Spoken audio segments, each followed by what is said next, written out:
Then the fifth angel blew his trumpet, and I saw one who had fallen to earth from heaven, and to him was given the key to the bottomless pit.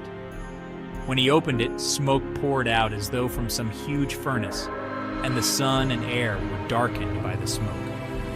Then locusts came from the smoke and descended onto the earth and were given power to sting like scorpions. They were told not to hurt the grass or plants or trees, but to attack those people who did not have the mark of God on their foreheads.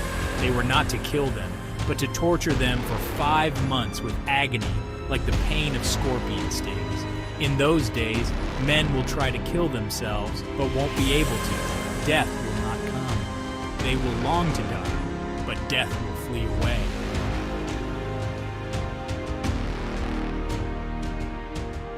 The locusts looked like horses armored for battle.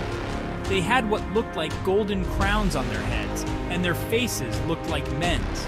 Their hair was long like women's, and their teeth were those of lions. They wore breastplates that seemed to be of iron, and their wings roared like an army of chariots rushing into battle. They had stinging tails like scorpions, and their power to hurt, given to them for 5 months, was in their tails.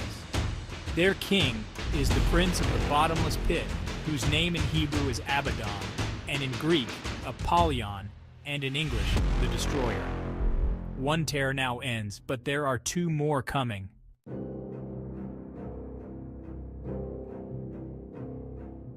The sixth angel blew his trumpet, and I heard a voice speaking from the 4 horns of the golden altar that stands before the throne of God, saying to the sixth angel, "Release the 4 mighty demons held bound at the great river Euphrates." They had been kept in readiness for that year and month and day and hour, and now they were turned loose to kill 1/3 of all mankind.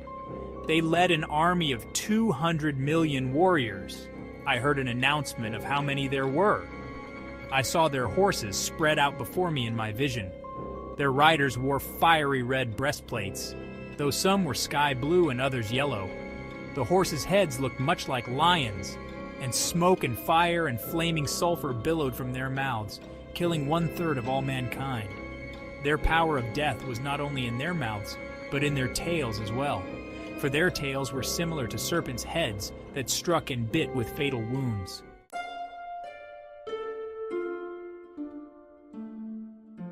But the men left alive after these plagues still refused to worship God.